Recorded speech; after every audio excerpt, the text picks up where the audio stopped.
Hey guys, welcome back to another episode. In this following video, I'm going to walk you through the steps on how you can use Tesco Car Wash. In order to do this procedure, first of all, you'll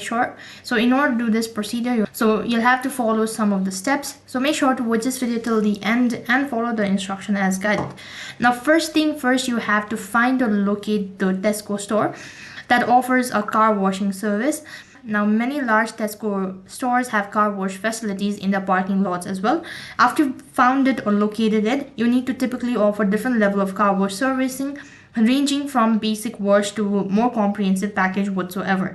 And once you've arrived at the Tesco store, you can follow the sign or direction in order to complete the procedure or for the car wash. And make sure to pay for the wash. Once you've done that, you need to position your vehicle, all that. Just follow the prompt and instructions and wait for the washer to complete the procedure. After the wash cycle is completed, for the drying or finishing process that finishes before carefully driving your vehicle. Before leaving the car wash area, take a moment in order to inspect the look, and that's basically how you can use a car wash in Tesco. That is all for this video. I hope the video was helpful. Make sure to like, share and subscribe to our channel. Thank you for watching. See you in the next video.